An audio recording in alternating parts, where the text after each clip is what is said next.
मुझे माफ कर दो सुमन, मैं तुम्हारा दोषी हूँ। मैंने तुम्हारी रक्षा नहीं की। जी आपकी कोई गलती नहीं थी, आपने मुझे बचाने की कोशिश की, इसीलिए आप बेहोश हो गए।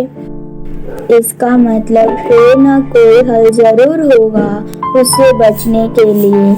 मैं कुछ ना कुछ जरूर करूँगा, तुम चिंता मत करो। कि इतने में दरवाजे पर दस्तक होती है। दरवाजे पर एक सिद्ध पुरुष खड़े थे। माफ करना बाबा जी, आज हम आपको कुछ नहीं दे पाएंगे। मेरी पत्नी की हालत बहुत खराब है।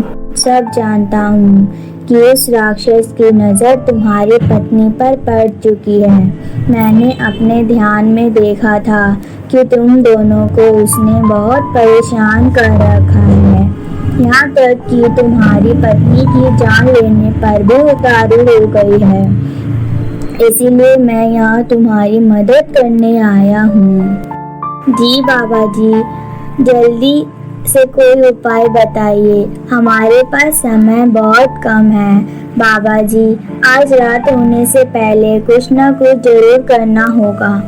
हाँ, वही गुफा जो दो आप नदी के पास है, उस गुफा में तुम्हें एक परी मिलेगी और वह परी सबकी मदद करती है। केवल तुम्हें उसे सारी बात बतानी है। अगर तुम्हारी बातें सच्ची होगी तो वह तुम्हारी मदद जरूर करेगी। बाबा का शुक्रिया अदा कर श्याम फौरन द्वाब नदी के तलाश में निकल पड़ता है। बहुत ढूंढने के बाद उसे दो बैठी हुई नदियां एक साथ दिखाई पड़ती हैं और उस नदी के पास एक गुफा भी थी।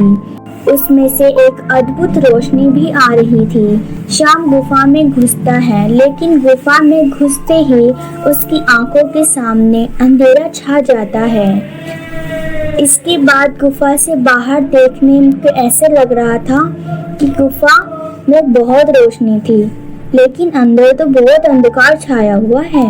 उस गुफा से एक आवाज आती है, इस गुफा तक हर कोई नहीं पहुंच पाता। तुम यहाँ तक आए हो तो तुम्हें जरूर मुझसे मदद चाहिए होगी। मुझे दिखाई नहीं दे रही हैं आप, लेकिन मुझे आपसे मदद चाहिए। उसके बाद श्याम परी को अपनी पूरी आपबीती सुनाता है। अच्छा, इसका मतलब है राक्षसी अभी तक नहीं रुकी है।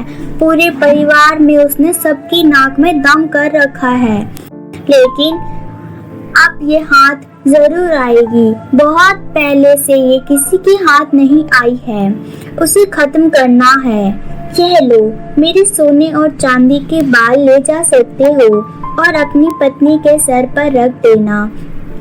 उसके बाद तुम्हें उसे छुटकारा अपने आप ही मिल जाएगा। इतना कहते हुए परी श्याम को सामने आ जाती है। मैं इस एहसान के बदले आपके लिए क्या कर सकता हूँ? बस इस गुफा का राज किसी को मत बताना।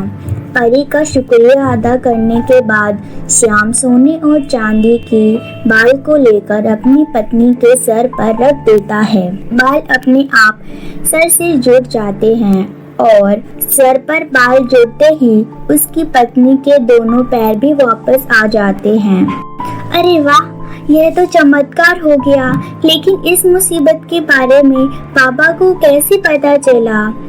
तुम ऊपर वाले की इतनी पूजा जो करती हो, वह तुम्हारे ऊपर आँच कैसे आने दे सकते हैं?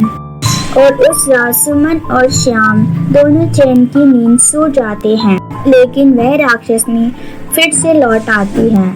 यह बाल सोने और चांदी के हैं, जरूर उस परी के ही हैं जिसे कई हजार साल से ढूंढ रही हूँ। तो क्या ये दोनों उस परी से मिलके आए हैं या मुझे चकमा देने की कोई चाल है? अभी पता चल जाएगा। वह अपनी शक्तियों से सुमन की बालों को उतारने की कोशिश करती है, लेकिन उसकी शक्तियां काम नहीं आती हैं। इसीलिए वह अपने हाथों से सुमन के बाल पकड़ लेती है। इतने में सुमन की भी आँख खुल जाती है। बालों को हाथ लगते ही राक्षसी का बदन जलने लगता है। नहीं, नहीं, ये कैसे हो सकता है? मुझे कोई नहीं मार सकता है। तुम्हारा मरना तो तय था।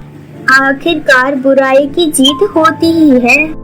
और इतने में उस राक्षसनी का बदन जलकर राख हो जाता है और फिर सुमन और श्याम खुशी खुशी वहां रहने लग जाते हैं।